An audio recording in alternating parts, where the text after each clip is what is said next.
the Oyster Stew podcast, where we discuss what's happening in the industry based on what we see as we work with regulators and clients. Oyster consultants are industry practitioners. We aren't career consultants. We've done your job and we know the issues you face. You can learn more about Oyster Consulting and the value we can add to your firm by going to our website, oysterllc.com.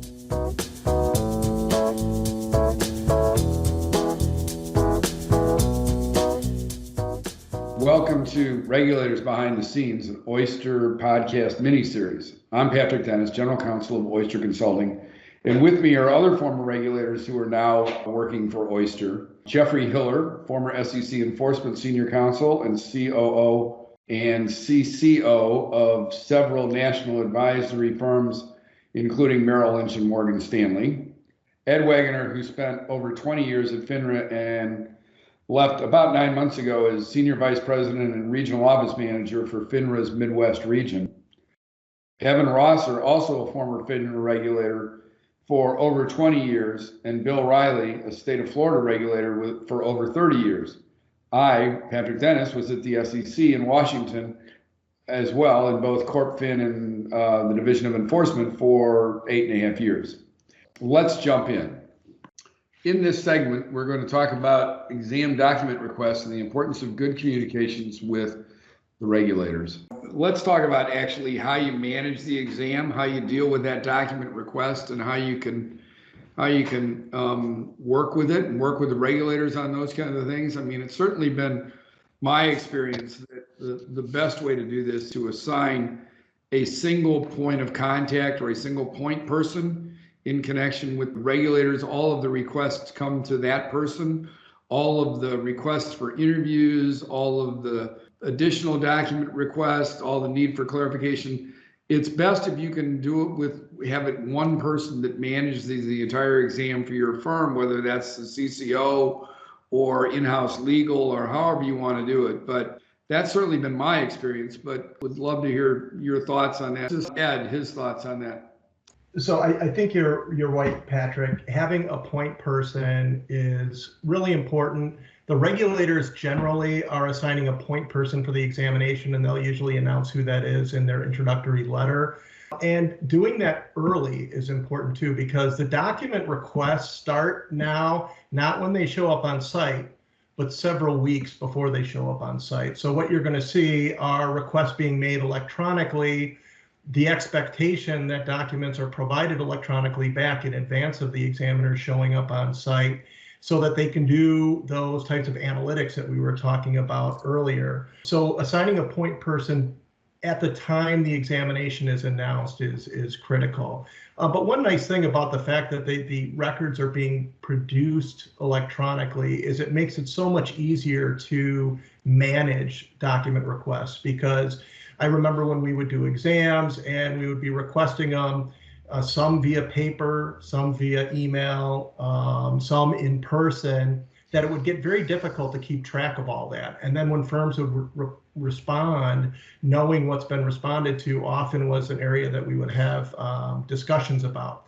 Because those things are provided electronically now, you can see exactly what was requested, you can see what was responded to, when it was responded to, by whom, and I think that makes that part of the examination go much better.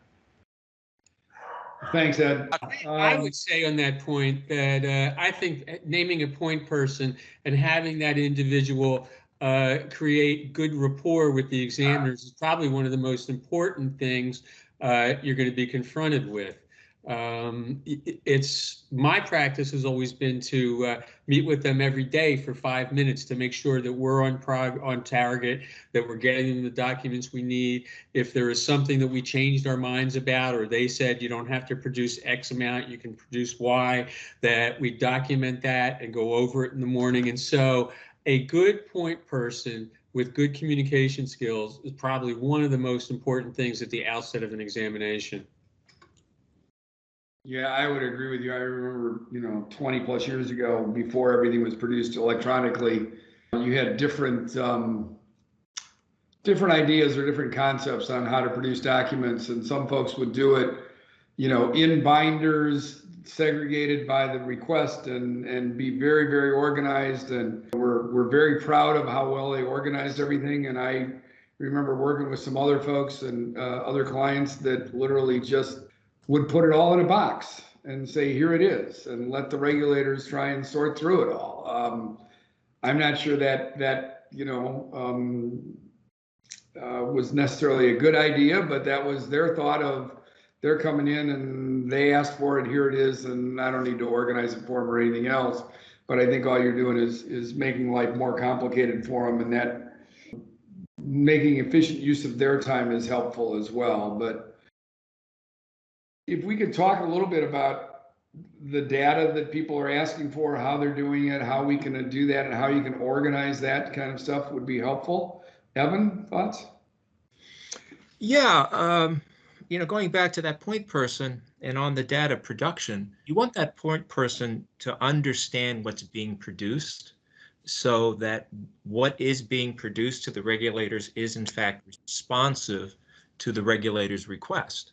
And a lot of times the regulators, and I think they should do this, they should ask you to provide an index or some other document so they can tell what you're producing in response to what request. So they don't have to go through and figure out, well, is this responsive to the item A or B or C? The other thing too, and I'll address this from a FINRA standpoint. FINRA has very broad jurisdiction. However, its jurisdiction does have limits. They're limited to broker-dealer records. However, there are a lot of documents that they feel are within their purview and are related to the broker-dealer.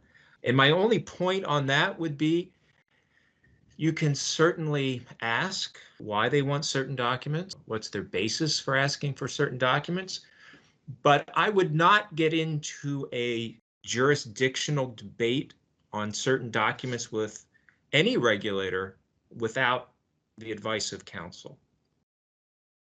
Yeah, I think I would agree with that. I think historically, I would say that the SEC and FINRA are a little bit different. The SEC tends to stick to the federal rules of evidence and doesn't ask you to create documents.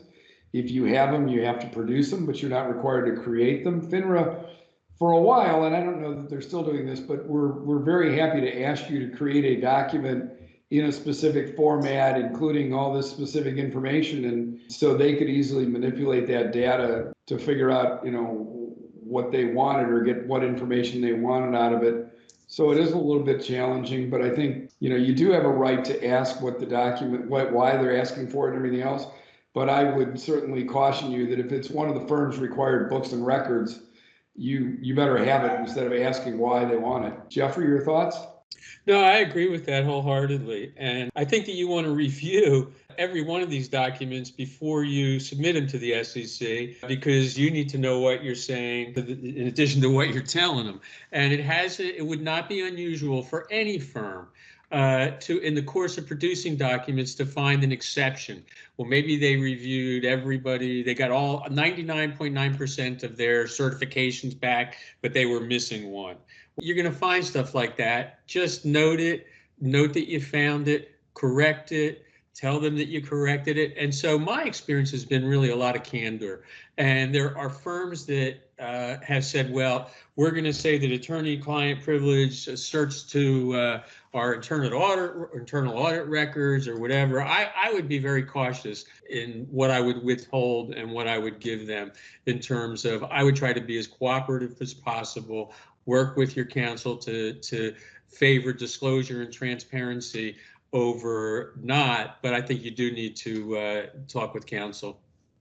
Well, let's talk about that a little bit in terms of if you find a problem, or if you realize, as you said, you didn't get all the certifications back that you thought you did. What's the best approach here? Bill, your thoughts? I think it's important that when records are requested and not provided, what's the best angle here? And I think one of the things that, in order to be able to do that, is so you can go to your, Jeff mentioned about going to your counsel.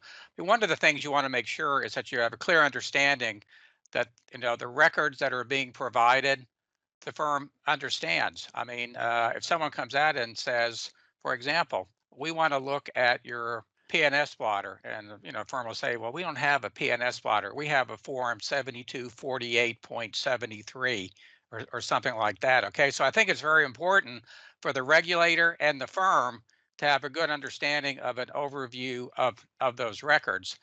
And I think if records are not provided, maybe there's a misunderstanding. Again, you want to make sure that the regulator and the firm are talking the same language. If there's a question as to why a record was or was not provided, I think there needs to be a conversation. We asked for this record, or a record that contains the following information, okay? Because one of the things that a regulator is going to do if a record is not produced and it's a required record. Now, I will tell you too, there are a couple of states out there that are able to request records that may not be contained within the records under SEC 17A3 and A4, and also on the advisor side, that need to be provided. So it's a good idea for the firms to have an understanding of the requirements, take a look at the document request, and be prepared to discuss with counsel as to why a record was or was not produced. Usually, I have a spreadsheet where some columns the regulators can see and some columns the regulators cannot see. But the one of the columns they see is item number 17, you requested X. Then there'll be a row on June 20th, we agreed that we could hone the request and make it the following.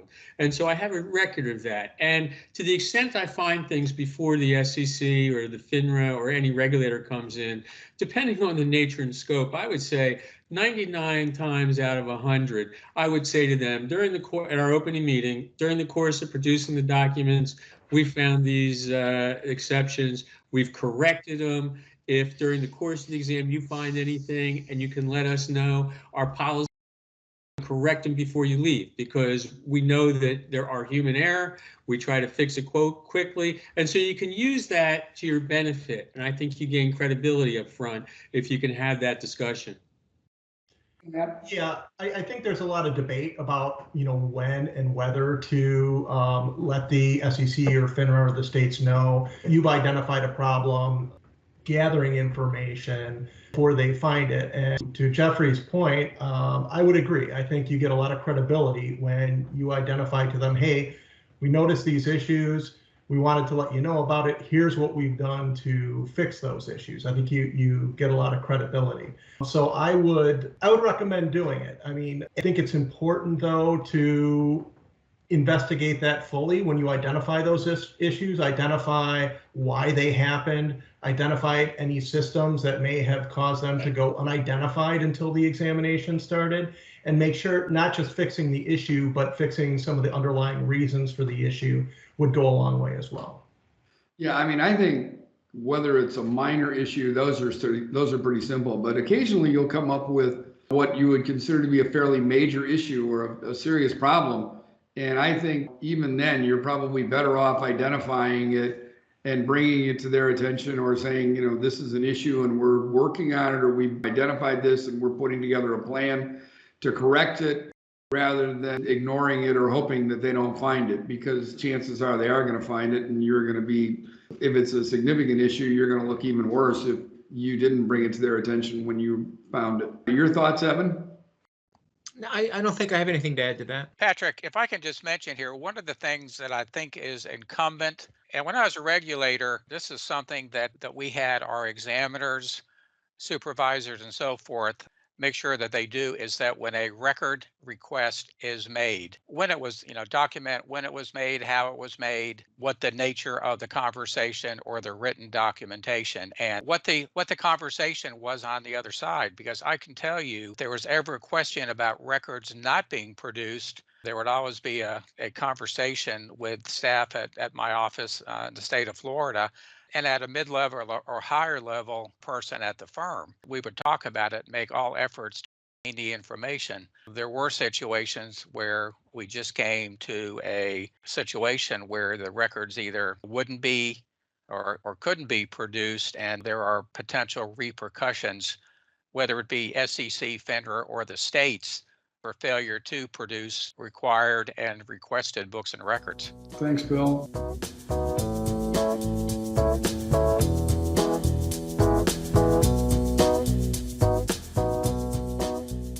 Thanks for listening, and if you like what you heard, make sure to follow the Oyster Stew podcast on whatever platform you listen to.